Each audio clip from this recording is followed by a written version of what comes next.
Chapter 11. The Kim Dynasty. North Korea isn't just a country, it's a family legacy. For over 70 years, power has remained in the hands of one bloodline. North Korea isn't just a country, it's a family legacy. For over 70 years, power has remained in the hands of one bloodline, passed down, like a throne, from grandfather to father to son. But this isn't a monarchy in the traditional sense, because in North Korea, leadership isn't just political, it's personal, it's symbolic, and in many ways, it's absolute. The leader is not just seen as someone in charge, but as someone who defines the nation itself. And that kind of power changes everything. In most countries, religion and government are separate. In North Korea, they blur into one. Images of the leadership are everywhere. Homes, schools, offices. People are expected to show respect daily. Rituals are followed, stories are taught, not as opinions, but as truth. And over time, this creates something powerful, a system where belief is not optional, because when a leader becomes more than human, questioning them feels unthinkable. Imagine growing up, never knowing what the outside world actually looks like. No social media, no global news, no independent voices, only one version of reality, carefully edited, carefully controlled. In North Korea, information doesn't flow freely. It's filtered, restricted, rewritten. Radios are locked, television is limited, and access to the real internet is reserved for only a small group. Because information is power, and controlling it means controlling how people see the world. In many parts of the world, markets decide value, supply meets demand, but in North Korea, the state decides. Jobs are assigned, resources are distributed, production is planned, at least in theory, because in reality, this system has struggled. Shortages happen, inefficiencies build, and when a system controls everything, any failure affects everyone, which leads to something unexpected. Because when official systems fail, unofficial ones begin to rise. In North Korea, the military is not just for defense, it's a priority, a central pillar of the entire system. Resources are directed toward it, attention is focused on it, and its presence is constant.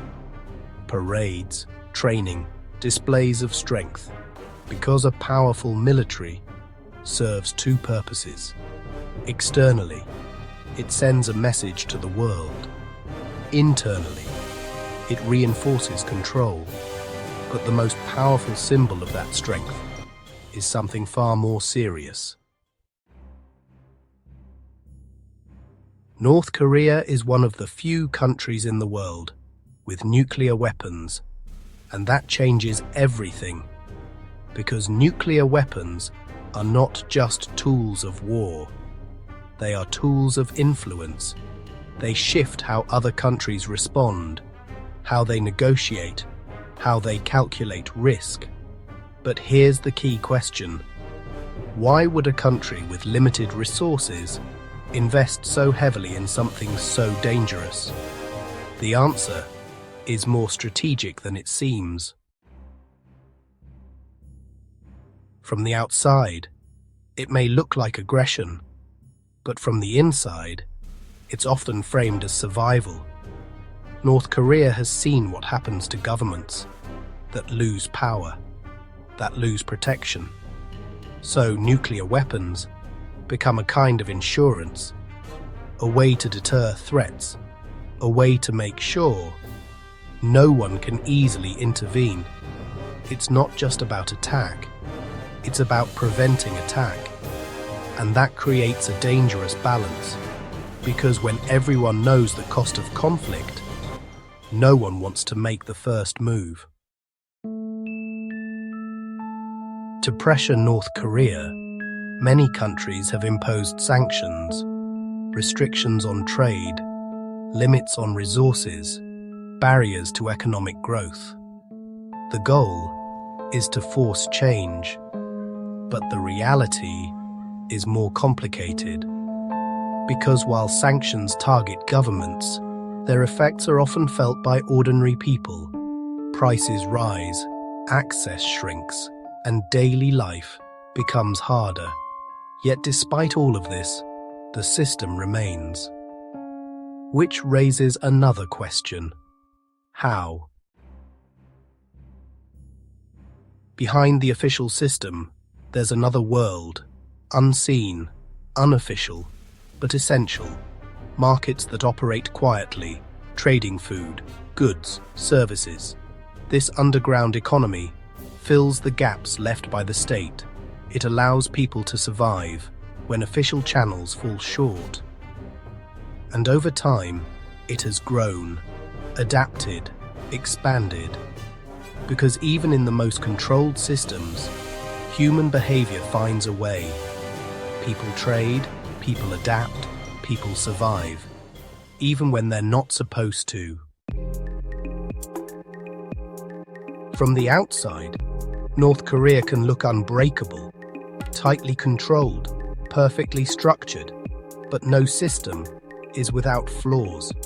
Information sometimes leaks, markets grow quietly, ideas slowly spread, and when small changes begin to appear, they don't always stay small. Because control requires constant effort, constant reinforcement, and over time, that becomes harder to maintain. Which leads us to the next part of the story, not the system itself, but the people living inside it. North Korea and South Korea, same land, same people, same history, but today they are completely different worlds. One open to the global economy, connected, rapidly developed, the other isolated, controlled and cut off.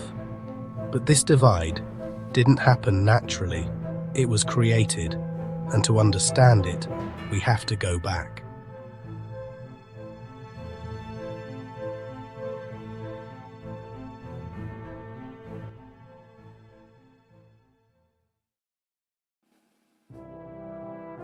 In the early 1950s, the Korean Peninsula became the center of a global conflict.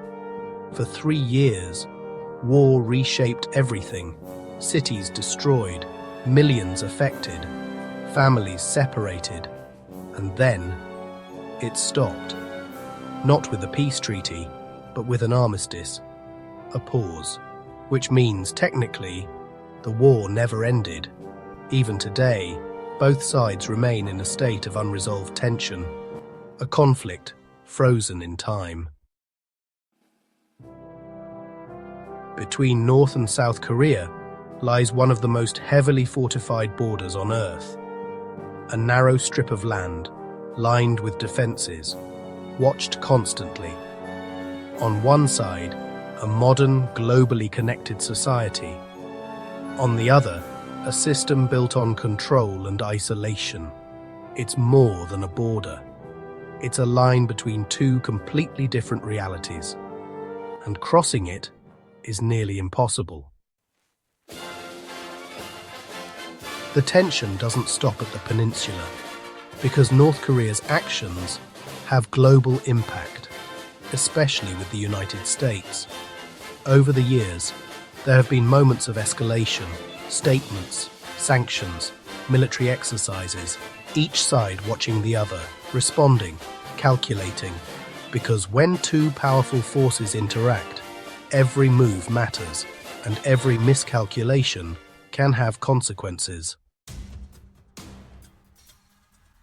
When North Korea tests missiles, it's not just about technology, it's communication, a signal, a message to the world. These tests demonstrate capability, range, precision, potential reach, and each launch raises the same question. What happens if one of these isn't just a test? Because the difference between demonstration and action can be a single decision. If conflict were to happen, the consequences wouldn't stay local.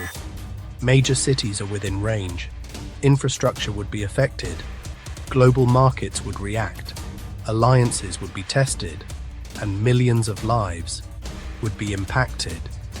This isn't a distant scenario. It's a situation the world actively tries to prevent, which is why tension remains high but controlled.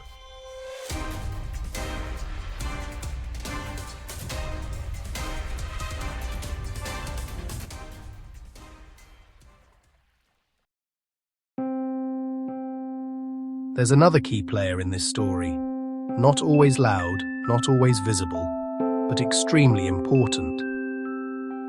China.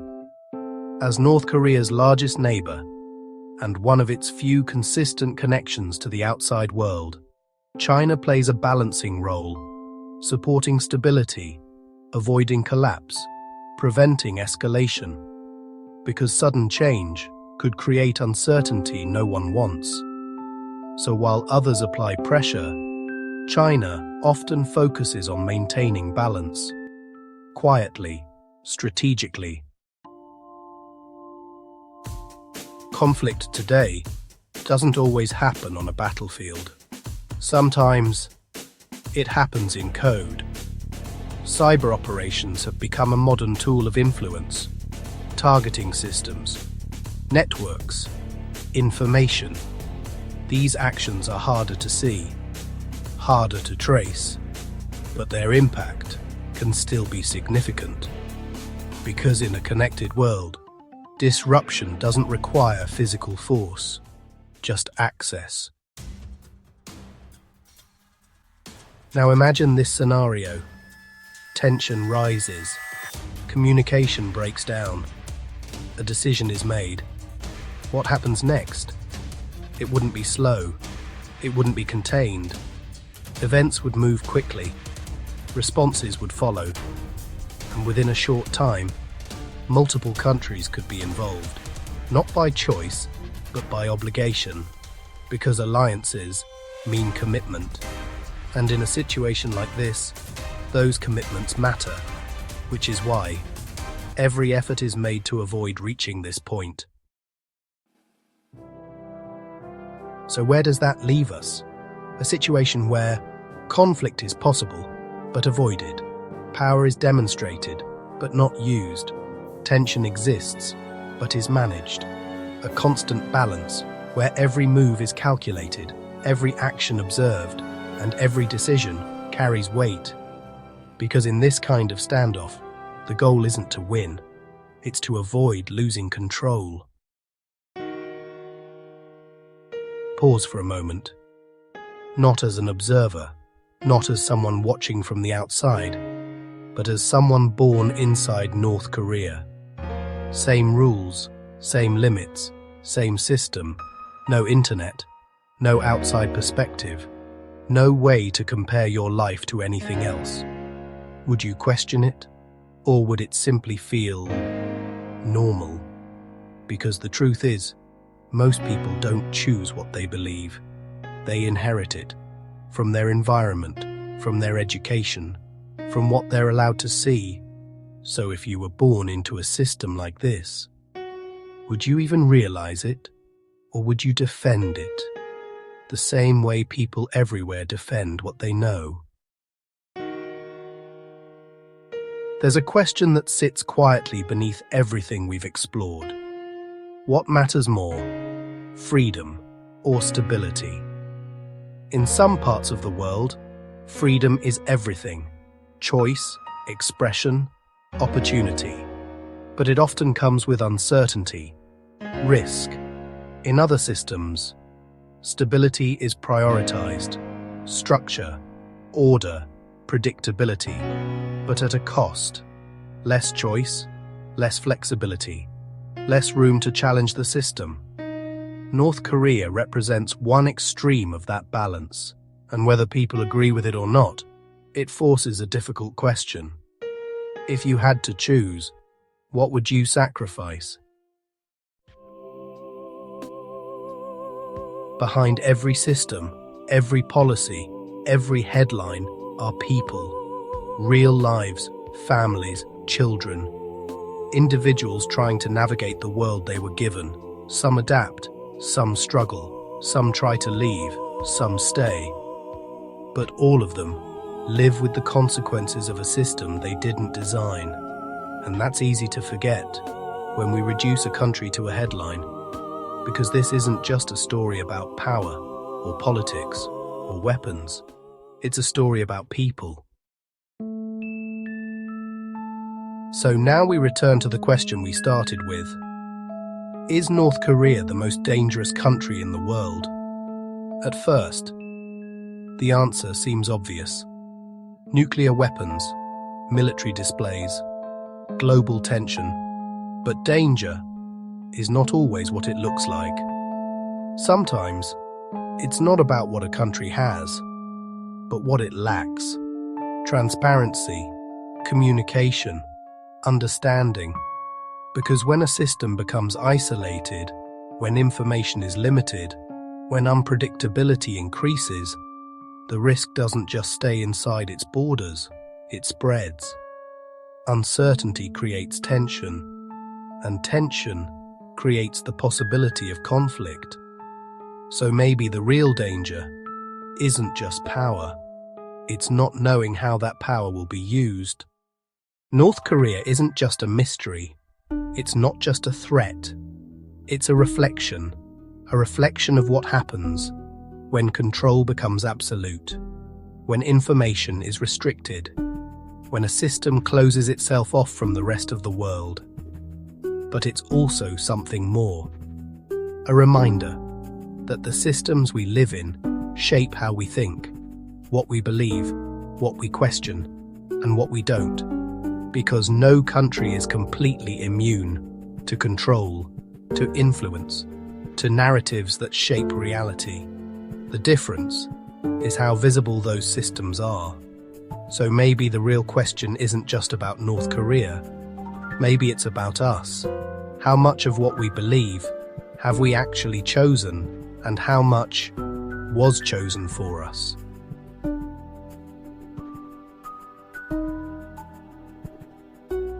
If this changed the way you see the world, then this is just the beginning.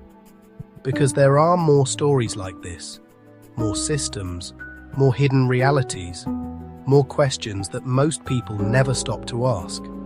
So if you want to understand how power really works, how countries rise, how they fall, and what it all means for the future, subscribe, because the next story might not be as far away as you think, and the most dangerous system in the world might not be the one you're watching, but the one you never question.